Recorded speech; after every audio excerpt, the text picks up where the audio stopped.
Hello everyone, let's play a little bit of a game here. Guess where I'm standing in Dark Souls 2. Write a comment and guess where I'm standing right now in game. Hey everyone, this is me, TimeLierG, and this is another Dark Souls 2 video. I wanted to make one so soon after the last one because I was reading all the comments and everyone seemed to like that video a whole lot. It has a very decent amount of views on it, and I appreciate all the comments and everybody watching all the way through my videos. You don't have to, of course, but I really do appreciate that. I think you'll like this one as well, so enjoy the video. You make your way all the way through Drangleic Castle after a long quest, or if you just farm the Rotten over and over again, of course. You reach the Mirror Knight, or the Glass-Looking Knight as he's called, and you descend down this large, ornate elevator and prepare for what's coming up next. It's a square room with nothing inside of it for some reason. It's perfectly square. It has no designs, no art or paintings. There's just a hole in the wall that must have been created after the room. As if it were made at the same time, why does it not just have a door frame? I remember an earlier script of the game involving the Gwyrm, which might explain the hole in the wall, but it truly doesn't explain the square room. It's like this is where the king just sits down to think for a while. It really does not feel like this room was made to lead into the Shrine of Amana, and if it truly wasn't, why does an elevator lead into a room that would drive you insane if you stayed in it for more than an hour? What if someone called the elevator up while you were still down there? The face in the Black Gulch. Some say this face in the wall next to the first Black Gulch bonfire was made by Pharros, and that the guy on the rotten shoulder is Pharros himself. This theory was talked about shortly after the game's release. I'm not so sure about the holes in the wall being related to the contraptions, though. Is it supposed to be a prototype of the Pharros Lockstone contraptions? And if so, why was it made here, the place where Pharros supposedly perished? I think the face in the wall may be remnants of the earlier plot of Dark Souls 2. Maybe it's a primitive version of the Lockstone walls, and the gutter took place in the past at some point. I'm just making huge stretches here since there's no answers for this lonely face, if it even is a face to begin with. You know, it could just be created by those bugs living in the gutter, you never know. Have you ever had the feeling as though you were being watched in the Brightstone Cove? And not by those weird falconers doing those movements towards you either. The texture that's used for the cliff sides in the Brightstone Cove Tseldora look like they have eyes on them.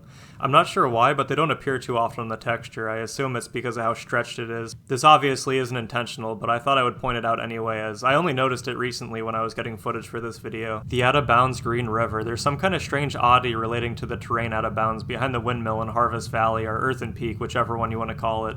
Whatever kind of mapping they did back here, it makes it look like there's some kind of green river that's slightly connected to the inbounds area.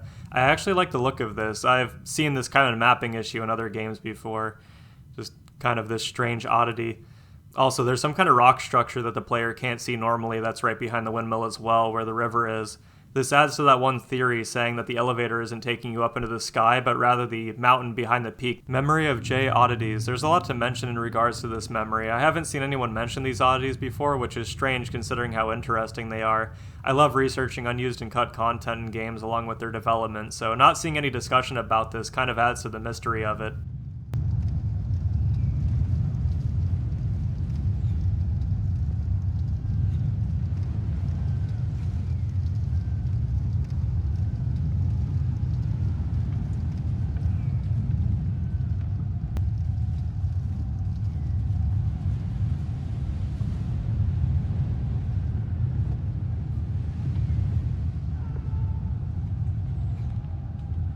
To start with, there's a lot of unused terrain and paths outside the map, spiral staircases which are blocked by rubble, empty rooms below the map, and strange missing texture objects that appear as a white solid color.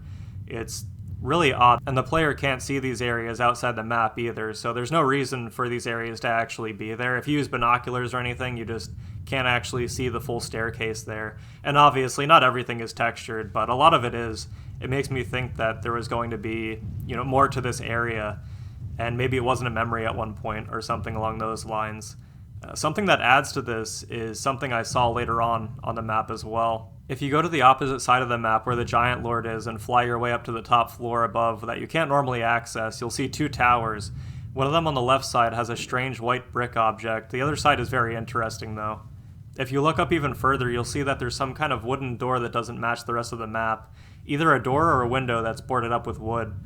I walked to the bottom of this structure, going further inside of the map, and there's this solid white staircase with 3 steps leading up to the door that's on the side of the wall there, with the same looking texture as well as the window. Something interesting happened though when I actually approached the door with the solid white staircase. I was instantly teleported somewhere else, and I had no idea where I was. I still don't.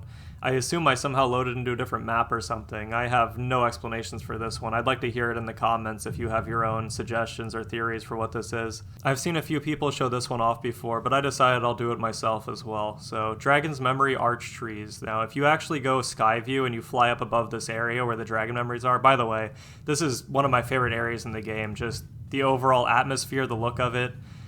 It's really great. It is an amazing area to take in. So, if you fly above the area, you can see that it is resting on a giant arch tree. Or at least I think they're arch trees. I mean, what else is it supposed to be, right? This is obviously taking place during the war against the dragons. And what's strange is that the trees seem like they're made of stone, though, and not wood. I'm pretty sure in the Dark Souls 1 intro it shows them being made out of wood. So that's a little bit weird. They can't be petrified either, as I'm assuming this was right after the war, or during it, whichever one. Very strange stuff. If you're curious, none of the other trees actually have a floor to them. It's just an invisible, there's not even a texture there, it's just invisible on the tops. So you sadly can't walk on the other ones in the distance. Dark Souls 2 announcement trailer dragon. Does anyone remember that one trailer for Dark Souls 2 that showed off a strange looking dragon that's similar to Calamite? Interesting enough, it actually looks like the prototype of Calamite a little bit. Maybe my memory is just a little bit fuzzy, but I think it does look like that. I'll show a screenshot or a picture up on the screen of what the prototype Calamite looks like versus the standard one. And I'll also be showing off the trailer dragon, of course. I get that it's a non-gameplay trailer, and they probably just cobbled something together quick. It doesn't need to make too much sense, but at the same time, what's interesting is that I think they have a early concept of Iron Keep in the background in the trailer, which I'll show off as well. I'm pretty sure that's supposed to be the Iron Keep, because you have the... Well, I mean, there's mannequins there. Those are supposed to be in Harvest Valley. You know what? Through the wall, and I'm going to show off what's behind here. I'm just going to let the footage play out. I might commentate over it. I'm not sure.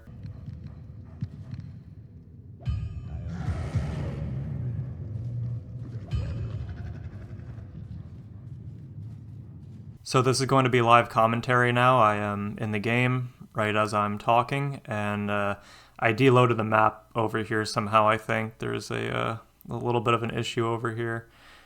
But we're going to go explore this mountain range because this is, it's rather impressive. I mean, this is a very expansive, out of bounds area. It's not like I don't think it has collision anyway.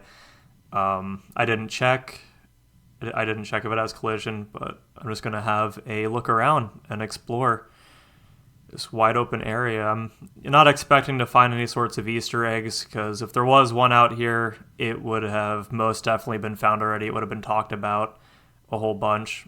It seems like I'm colliding with something here. I notice it happens out of bounds sometimes in Dark Souls 2 maps. It looks like we found the end of the mountain range. I mean, there's still some up here because the player can actually see out here a little bit. Not too much, though. Not too much. We're pretty far away from the castle now. So I'm going to keep running out here, and, I'm just, like I said in another clip, I don't know if I added it, but whenever I'm out here exploring something like this, I just expect the developer to just put in a screamer or something. Don't worry, I'm not going to do that. I think screamers nowadays might actually be not allowed anymore on certain platforms or something. I'm not sure. Because, the ones I watched as a kid in, let's say like 2005, 2006, just, I don't see those old ones anymore. I think a lot of those got taken down. I'm not sure if the uploaders just took them down or if they got deleted somehow. I don't really know. But anyway, this is just a Dark Souls 2 video, so I'm just going to focus on Dark Souls 2. It kind of looks like a lake on top of the mountain. I don't know if that's supposed to be snow. So I'm almost to the skybox here. You know what that reminds me of? Nobody's going to even know what I'm talking about here. But in Pokemon X and Y on Victory Road, there's something that's like far out in the distance when you're on the cliffside. I haven't played X and Y in a while. I think I just played on release a little bit, and then a couple years afterwards, and then that was it. But on Victory Road, if you look outside of the map, there's actually some mysterious lake, and like it looks like a town next to the lake. But yeah, that place in Pokemon X and Y, it kind of looked like Conolave City from Diamond Pearl Platinum. So just a little bit. It doesn't exactly look like it, but it's just out of the map area where you can't go. I love stuff like that in video games, just mysterious stuff that you can see in the distance that you don't know what it is, just video game myths, secrets, rumors. That's why I make these kind of videos. Absolutely love stuff like that. Urban legends. Look how far away we are from the castle now. You can see the castle out in the distance. So, yeah, there's not going to be much to see out here. I don't know how many of you have noticed this so far, but I'm not very good at doing outros. All of them are pretty much unscripted. I think there's maybe 2 or 3 that I scripted, that I read off a script, but this one's just going to be off script. So I just wanted to give a thank you. And another problem is not trying to sound generic with thanking people for watching all the way through the video, because I genuinely do appreciate that. Everyone that's subscribed to me, everyone that's not subscribed, I appreciate you either way. I just wanted to say how grateful I am to all the comments that I've been reading, even the negative ones as well. I noticed that there's been an influx for some reason of negative comments, and I'm not someone who gets offended by that stuff. I was born in '97. Speaking of which, it's almost my birthday soon, actually, on August 30th. So I don't know if I'm going to be doing anything for that. I might just live stream or something. But aside from that, the negative comments, I did want to respond to some of them, right? I did want to respond to some of them. So there is one comment that says, "What's the point of this video?" To a mysteries video and whatnot, or like an iceberg video, for example. Because I've had a few of those, actually. It's not just one. I've had a few of those. I don't really know how to respond to comments like that, because I don't know if they're saying that the video wasn't entertaining enough, which they probably should have just typed that, and I would have understood it. But it makes me feel like that I need to explain why a mystery is intriguing. We're all attracted to mysteries, unexplained things. So with me removing comments, right, there is some comments that I think are bots because they all type the exact same thing. Grammar and all, spelling, commas in the same areas. We're talking about exact duplicate comments, and I believe these are bots, so I remove these kind of comments. They all have default avatars as well, most of the time anyway. Sometimes they don't, but these comments say, yeah, this was on my Dark Souls iceberg video. Actually, I only made one of those. I thought I made more of those. I have a few icebergs on my channel, but the comments were saying, "Your husband Wolfie," like they were confused that I have a husband or something. Now, there's some comments that are getting more and more personal, right? And like I said, I'm not offended whatsoever, because the comments don't affect me. They more so confuse me from what they're trying to say, because the thing is, if someone's questioning my beliefs, for example, I don't call beliefs or, I don't call beliefs, because what I know is factual stuff. There's some things that I'll say are opinionated. I'll state my opinion sometimes, but when it comes to spirituality or religion, for example, I don't consider those beliefs. I know what I know. There's been some people talking about how, in my YouTube and some other stuff, like my own personal blog website, I mention how I'm a fox deer, and that confuses people. Like when I mention how I'm not a human. And, I understand it. I completely understand that. But I've just had a few NDEs, if you've known about those, if you've experienced those before. And stuff aside from that as well, other spiritual visions and whatnot. I talk about spirituality a whole lot on my live streams. But yeah, I completely understand people being confused. But if you're going to go into my comments and post something that's I can't even describe what some of the stuff was. I remove those comments because I feel like it would get the channel terminated. They're very strange comments. They are very strange comments. So I will some of them are acceptable. Some of them are fine.